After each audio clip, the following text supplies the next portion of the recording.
Hello, faith friends. Thanks for tuning into this House to House today. I imagine many of you were watching the proceedings of the inauguration that happened this morning and probably will continue to watch some of the reflections upon that and celebrations. Some of you may be feeling like, wow, we've waited for this for a long time and the time has finally come. Some may be feeling like our troubles have just begun.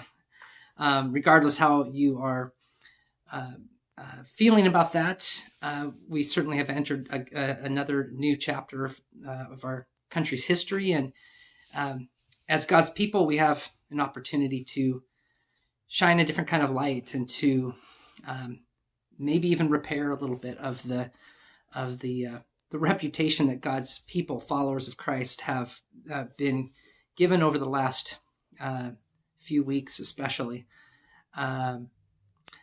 I was reading today. It's amazing when you have a change of leadership, all of the information that you can dive into. I was reading today about the restrictions, the rules that are placed upon former U.S. presidents and the things that they can do and can't do, things I never would have thought about. They're no longer allowed to drive on public roads, for example, without a driver, having security detail around you at all times. There's rules about things they can say and can't say about politics, and the list is pretty long of things that they have to abide by for the rest of their lives. Barack Obama has said at one point, one thing he had to get used to again was sitting in traffic, waiting for a red light. So when he was president, he got used to the fact that he caused traffic, much to the consternation of others who were in the area when he would be visiting a given city. But now he would have to sit in traffic and wait for the lights just like everybody else. And that's where most of us live, in that place of waiting. And every day we're out on public roads. We have opportunities to wait at traffic lights, in lines at grocery stores, and so on.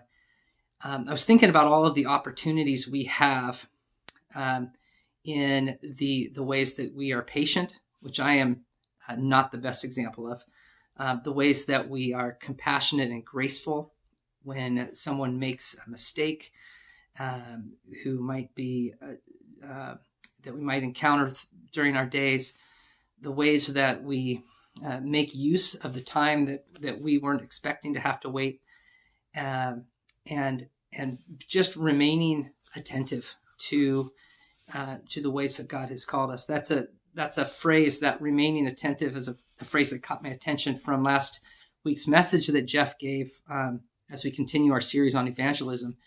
That was a phrase that stuck with me because my resident director when I was in college used that phrase, remaining attentive, to the RAs, who are the resident assistants or the student monitors on each wing of the dorm, which I was one year of school.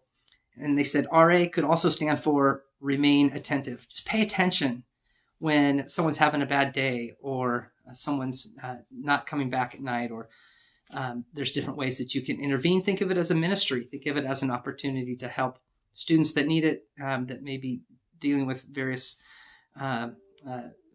struggles, and try to help them find the help they need.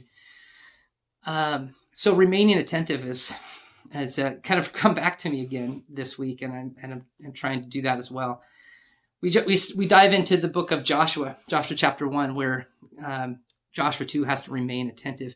He's waiting for God to give the word and to send him across the river and take possession of the land. And 4 times, and just in the first chapter, it says, "Be strong and courageous."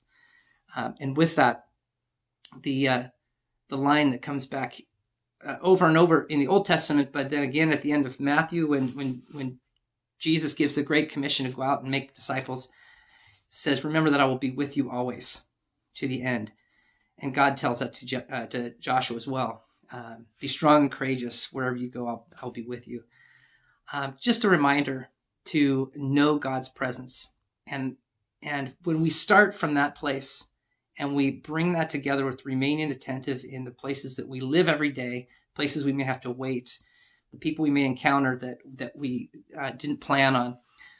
We have a huge amount of time and experiences where we can really offer a sense of humor and a sense of patience and compassion and joy and hope to those around us. So I pray that this day of change in leadership in our country would just be another reminder that we too can change our the way that we're attentive, can change the way that we share Christ and shine a light in dark places that we encounter.